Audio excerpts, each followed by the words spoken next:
Good morning, everybody. My name is Joe, and I am a weapon of mass instruction. And today is August 31st, 2012.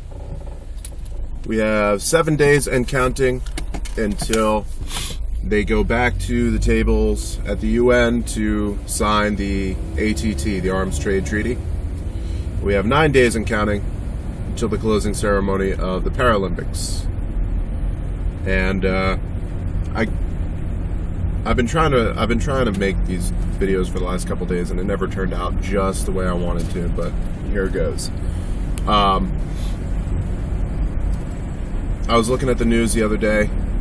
I was in the waiting room of the doctor's office, and CNN was on. They were reporting about Hurricane Isaac, and that was like the whole first column on the Drudge Report was the same bullshit. Fucking reporting on Hurricane Isaac. And I just knew that if it took up that much space on the Drudge Report, it had to have been freaking the fluff news that they want everybody to focus on so that people aren't focusing on other things. So right off the bat, I kind of figured that there was something else going on that we should be aware of. One clue was while I was watching the report on the hurricane, they started talking about the gas prices, because apparently they had to close down oil rigs in the Gulf and stuff. But gas prices rose 5 cents in a day. Woo! And they, I caught them out on this lie. They fucking said that 5 cents in a day was the highest jump at any one time over the last, I don't know how many months they were talking about. But in several instances over the summer, I noticed a jump of at least 5 cents in a day.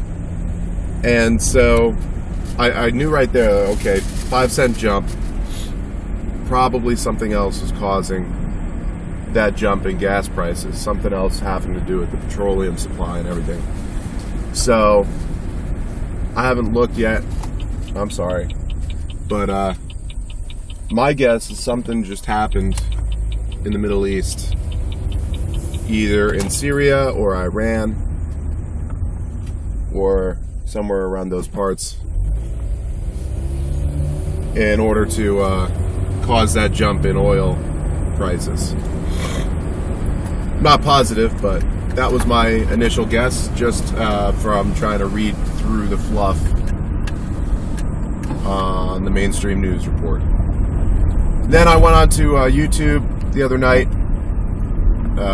That same night, I found Patrick Penry's video where he found harp rings at the same time as Hurricane Isaac is going on, and Hurricane Isaac went up, hit the freaking Gulf states, hit Louisiana, and it backed out into the ocean and stalled there.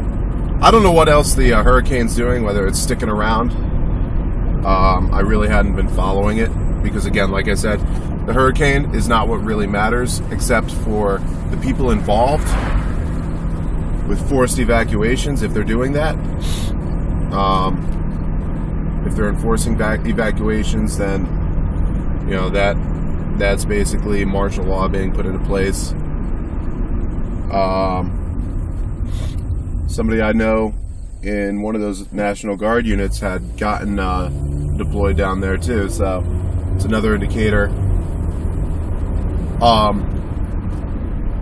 don't want to harp too much on that. Nice play on words there, because that's what Patrick Penry was looking at, those harp rings. And for anybody just tuning in, HARP is the High Altitude Auroral Research Project, or is it High Activity Auroral Research? I think it's High Activity Auroral Research Project.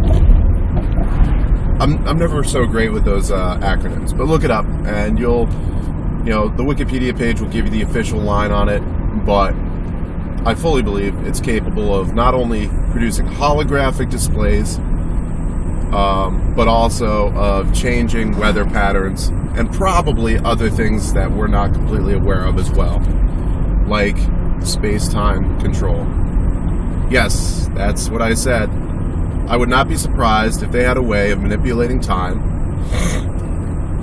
like time travel per se, which would make sense because all mass and energy is tied inextricably in the space-time continuum,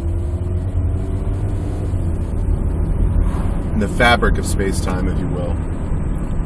And matter is nothing more than energy at a lower frequency and vibration.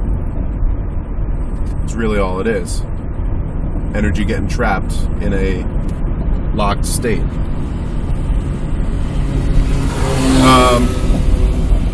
So apparently HAARP was involved, which tells us that it was controlled and manipulated by men. And probably some women. Let's not be sexist about it, shall we? And then I looked at, again, I was surfing around, I found a related video by Mr. Cat I, cat, the letter I, who was looking at the name Isaac, and you can watch his video. It went up on about the same day. If you can't find it by searching, you could probably find it in my history of videos that I watched on the 28th, I believe. But he was talking about a code, like a naming code, using numerology that was active in the name of Isaac. So, you know, he used numerology to break down all the letters and to figure out that the answer was, I believe it was 91113. So 9/11 and 13 all in one. I'm gonna go back and look at some more of his videos because that's pretty interesting, looking at that code. And according to him, it's got to have at least 3 layers in it before it could be considered that code. But if it matches one of the codes, then it fits their plan, apparently. So that's another bit that basically tells us that the hurricane was either man-made or man-controlled, but it was done so as a smokescreen, not as the main dish, so to speak. They're using it to hide or cover up other stuff to make us look the other direction. Just like with James Holmes and the Colorado shooting right before the Arms Trade Treaty the first time around. Now we got the hurricane this time around.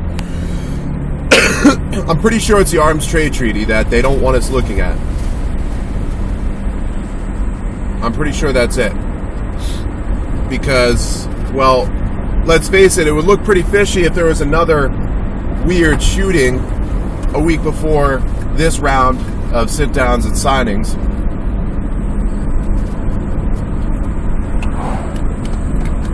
And now, this time around, the sit-down and the signing coincides with the closing ceremony of the Paralympics.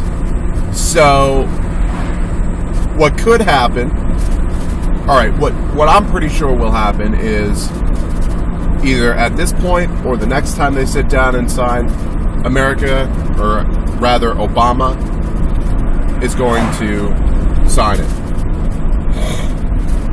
I guarantee that. And for the same reasons why I was pretty sure he would do it the first time. I was actually surprised that he didn't, but I have a feeling that was more of just so that we would lose interest in it. But we can't get distracted. A lot of us saw through the shootings in Colorado and realized that it was covering up some other stuff. The same thing's going on here. You know, we can't get distracted. I guarantee he's going to sign it either this time or at the latest the next time. And when he does that, well, it remains to be seen whether he puts it through the Senate first. Is it the Senate or is it the House? I'm pretty sure it's the Senate. He's got, by law, he's supposed to put it through the Senate, and they have to pass it with the 2/3 majority. That's any treaty that goes out there that's between the United States and other countries. Has to be signed by the Senate by a 2/3 majority. He's either going to do that, or he's going to pass it into American law himself through one of his amazing fucking executive orders.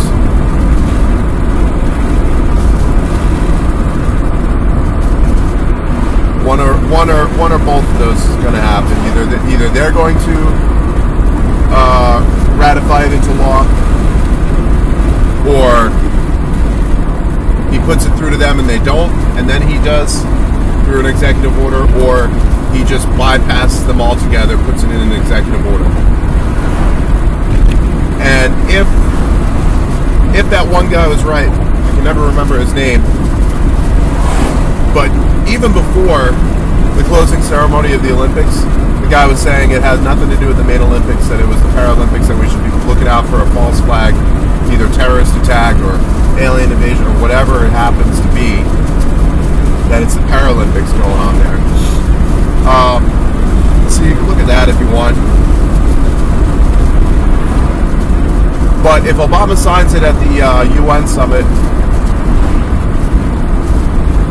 on the 7th, and then some shit goes down at the Paralympics on the 9th, or the 7th, 8th, or 9th, or all three, who knows, then he could very easily turn around and say, wow, that's a state of emergency, it's affecting us on a personal level.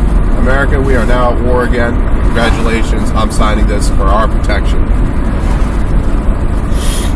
And a lot of people would turn around and say, oh, yeah, that makes total sense. Yeah, absolutely. Why not? Fuck you, Obama. Not taking my guns away.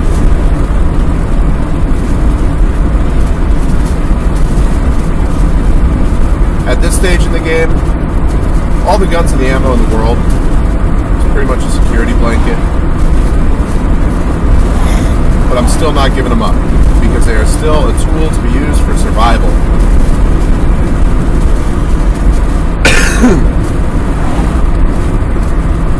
They're still a tool to be used for survival, for defense,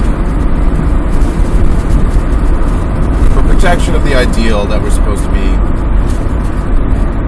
a nation under. Under which, we're supposed to be, I don't know, fucking grammar. Also, Veritas 77 Axiom. Calling you out because I owe you an apology, and I don't know if I actually gave you the apology yet, but I'm sorry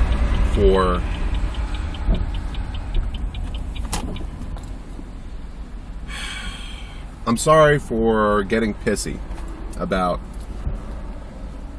your comment. Really was uncalled for. I looked back later and I realized, you know what? You were right.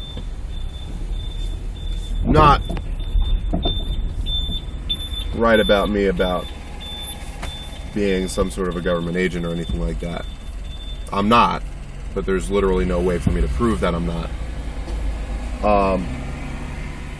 But you're right that I was getting distracted by shit. By the Brendan Robb thing. And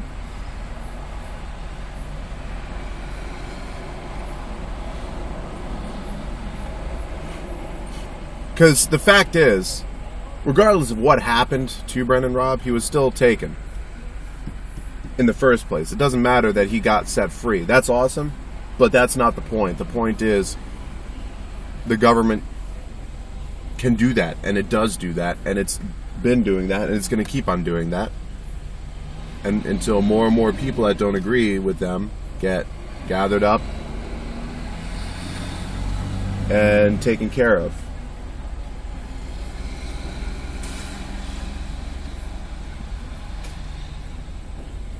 He was right in that that's not the big picture. The big picture goes way beyond that. And I like that. I like that video that you made. All the world's a stage. I'm looking forward to the second part. Kind of an eye opener, even though like we're getting some of the message, some of the picture pretty clear. Having it put out all in one place for us to absorb and say, yeah, you know what, that's fucking right, is a great thing to do. So thank you for that.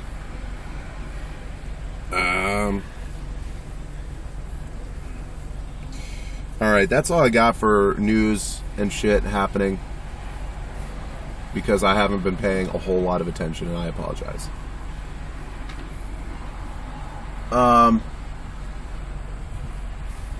So I went to a rock show on the 27th, 28th. I don't know. I went to a rock show on Tuesday. And it was cool. It was fun. It was my first rock show ever that I've been to. So I had a ball. I didn't want to go there in the first place because I knew that it would be a very crowded area. There would be a lot of people all in one spot and a lot of people drinking, which means it would not be a very good idea for me to bring in my open carry sidearm. So I didn't. I left that in the car, kept it locked up. But I kept my concealed carry on me. There were no signs up outside the venue that said no weapons allowed or anything like that. And I said, you know what? I'd rather have it on me for protection. And if it does turn out that it's not allowed and freaking somebody says, hey, you can't bring that in here with a pat down or whatever, then I'd say, all right, well, let me just get out to my car. I'll put it away. You can pat me down again, and we're good. You know. So while I'm waiting in line to get in, I was at the front of the line too. We arrived way early. But I noticed that a lot of VIPs were getting in no problem, no pat downs, nothing like that. All they had to do is show their ID, and they could just drive on through. Whereas I had to park on the outside and wait in line. So, what the fuck? Right away I could tell that security was a joke there. And when I mentioned this to my ex, she was like, oh, what's the big deal? It's a rock show. It doesn't matter what the big deal is. If it's a case of you're not allowed to bring weapons in, then they should be enforcing you're not allowed to bring weapons in. All the way across the board. Doesn't matter how high or low you are on the fucking scale of importance. VIPs, stage crew, all that. They just got on through, no problem.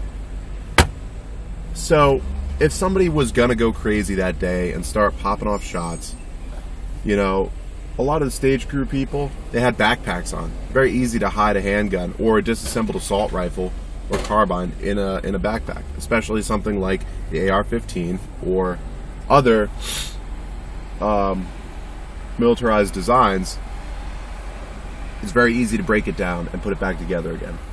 Or in a guitar case, or, you know, any sort of case where you can't see inside. So I noticed that there were a lot of security guards around, but none of them were armed. Unarmed security all the way across the board. And then I noticed that there was a fairly heavy county sheriff's presence as well. And they were geared up as if they were expecting a possible riot. They were wearing all black, not the khaki and black, or the khaki and blue, or whatever they normally wear. That had been the first time I saw in my area any police force wearing all black. Even the state police don't. They wear navy blue.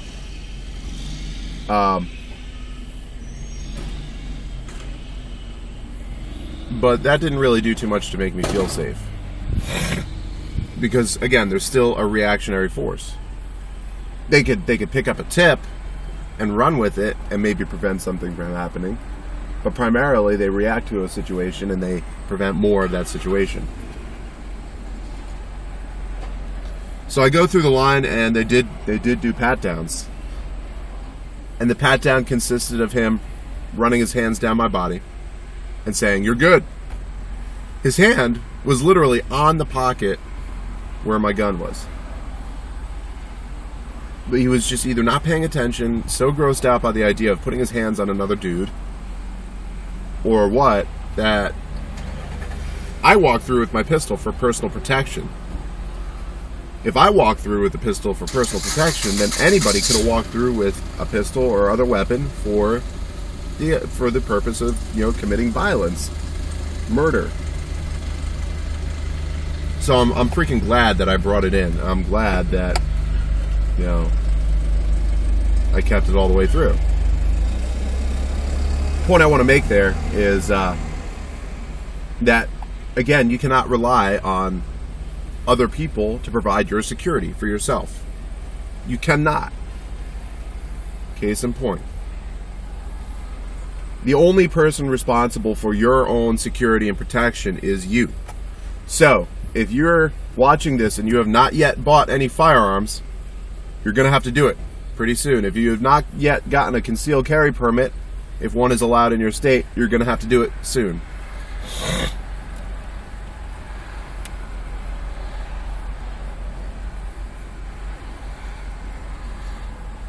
At the very least, keep something for home protection. At the very least. Because when it comes down to it, any police response to any issue, assuming you're even able to make it to the phone to dial 911,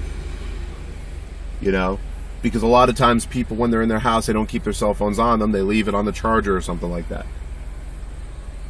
Assuming the shit hits the fan for you and you even make it to the phone, the average national response time is 4 to 6 minutes. It can be very high compared to that in your area. If you're in a very rural area, backwoods, if you had the name of your road changed recently, that's still going through the system. It's going to cause some confusion. I've heard of calls that went out for 911 for legitimate, there's a guy trying to break into the house, where the police didn't respond for 20 minutes up to an hour. It depends on how busy they are already. If they're already responding to a call that's just as bad or worse as yours, then they're not going to be able to get to your call in time for them to do anything about it. It's amazing that the cops responded to the 911 call in 1 minute in Colorado. Amazing that they were able to beat the national average by, 3 to 5 minutes. Amazing that the cops happened to be on standby at that theater, just doing nothing at all. In fucking a suburb that was what it looked like on the map, not even 15, 20 miles outside of the city center. Which means it's probably still pretty busy in terms of crime.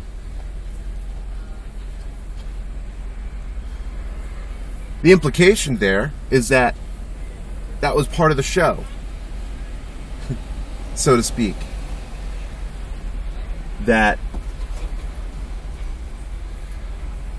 they were standing by specifically for that situation.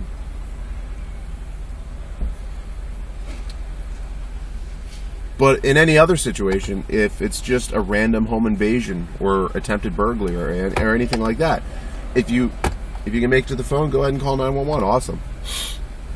But do not hesitate to defend yourself when the time comes.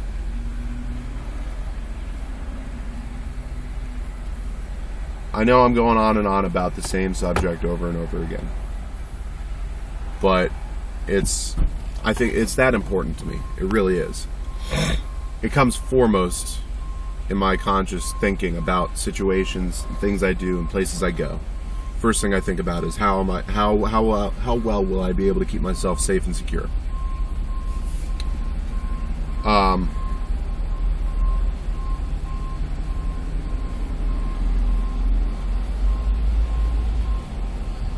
And if the shit hits the fan in a big way, you have no idea where you're going to be and what you're going to be doing when that happens.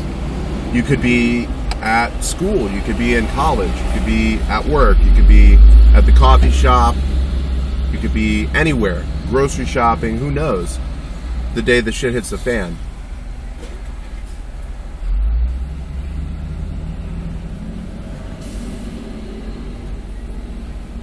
At that point, I would like to see every able-bodied, every competent citizen of the United States carrying, either open or concealed.